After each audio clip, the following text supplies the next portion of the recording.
So, welcome to another episode of Inspired Content. This month we are doing Prep for NaNoWriMo, National Novel Writing Month, where we will be reading short stories in a couple of collections. This is the first collection, Where Do We Go From Here, edited by Isaac Asimov.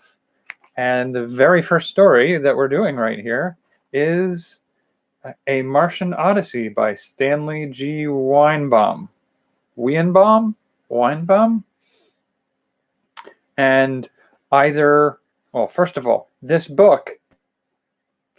is a book I wish I had found a few years ago, because this is, for all intents and purposes, this is formatted exactly for something like this.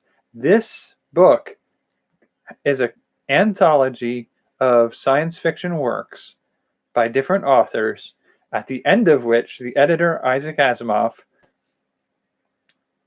breaks down some of the science and the history of the writing of the story and the author who wrote it, following it with, it looks like 4 ideas to look at and explore further about the concepts in the short story. And so it fits the model of what I do on this channel already.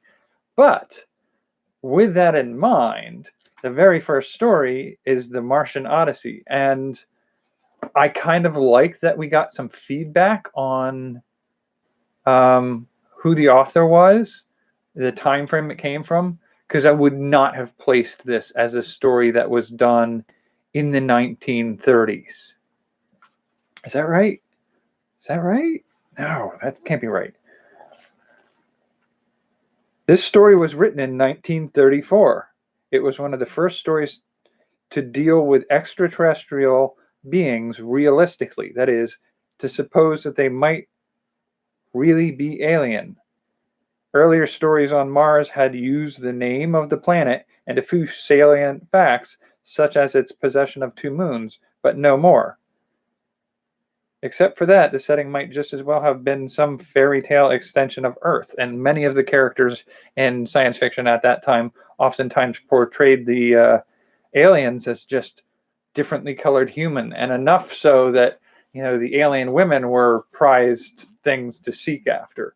And so in 1934, Stanley Weinbaum wrote a science fiction story of exploring Mars and encountering truly alien creatures and interacting with them as a traveler might. And it was a really good story. It was one of the better examples I've ever seen of early science fiction. Now, he gets some of the science wrong, and even Asimov points some of this out in his breakdown of the story afterwards, in that at the time, they didn't know what the atmospheric composition of Mars was. So it was just assumed that it had oxygen atmosphere. And they knew that it had 2 moons. They knew that it had a lower gravity. They didn't know how thin the atmosphere was. So the main character, narrating his story about what he found when he was traveling after his rocket crashes, he's talking about how he gets out. And I keep imagining him in a spacesuit, because that's where my brain automatically goes. But he's not. He's just in he may have like a jumpsuit or something like that, but he doesn't have a mask. He doesn't have a breather on his back. The air is thin. He makes a comment at some point where he gets back on the main shuttle that he's trying to get back to, that he can actually breathe the air from the shuttle better, because it's real air. It's not that thin stuff outside. And they do get the fact that at nighttime it gets really, really cold. He has this thermos-style sleeping bag that he has to use, otherwise he'll get frostbite. And he peeked out of it one time and got frostbite on his nose. And so it's just sort of like that he got as much. Like, we hadn't even gone to the moon yet, and he got a lot of really good sense of some of the things to think about. He got some of it wrong, but that's okay. It has enough of the, it was really well written. I actually really enjoyed that story. And some of it's problematic. I mean, they talk about the different people of Earth and how some people are referred to as being inferior. And it's very colonial. It's very, conquering explorer kind of modality, but not as much as I would have thought. So I'm sort of fascinated with, like, was that a common way of thinking, or was this truly like an unusual worldview for the author to have? And like, how did it go over as a story in his own time? Did it go over like a lead balloon and like, oh, that's just silly goofiness? Because, the aliens aren't even human. And like, it's just so different and yet so close to what we really should have thought science fiction as science fiction ideas at the time. So it's just like, it's definitely ahead of its time, no matter which direction you go in. Whether or not it was fantastical and believed to be unrealistic, but actually being closer to factual, or if you go more towards it's more accurate from a written point of view, and it made people think more along the lines of that time, of the accuracy at that time. It would have been a hard science fiction, I would almost imagine, at the time. Like, hard science fiction. But he gets things wrong. And some of the science, like, it's pointed out at the end of this story that, some of his science is just wonky. Like, there's an alien in there that eats silicon, or elemental silicon, and extrudes silicon dioxide. And elemental silicon is not that common in the environment that they're in. And oxidizing it isn't as easy, and it's not as stable to build a life form out of. So yeah, like, they break some of that stuff down in the analysis afterwards, but for a story that was 30 years old at the time of the analysis that was made, like, we know more than Asimov did when this was written.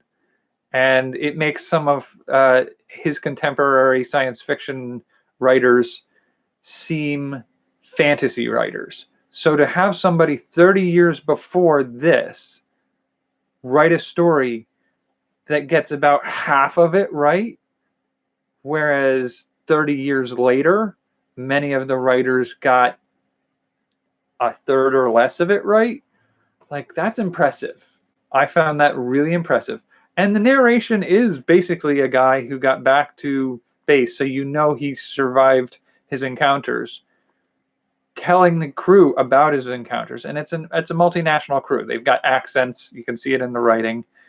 And there's some not quite accurate responses that an expert would make, but clearly the author doesn't have the expertise of an expert, so gets a few things wrong there too. But overall, like, I'm hopeful. This is the first story in this book, A Martian Odyssey. And if this is what's setting the pace for the rest of the stories in this book, I'm going to enjoy a lot of them. Even if they're only half as good as this, that's pretty good. I mean, we're talking about stories from the 60s, and some of those are very pulpy. So I'm very curious to see where we go from there. And I will be back in a little bit after tonight's live stream to do the, I will be doing the creative prompts inspired by this.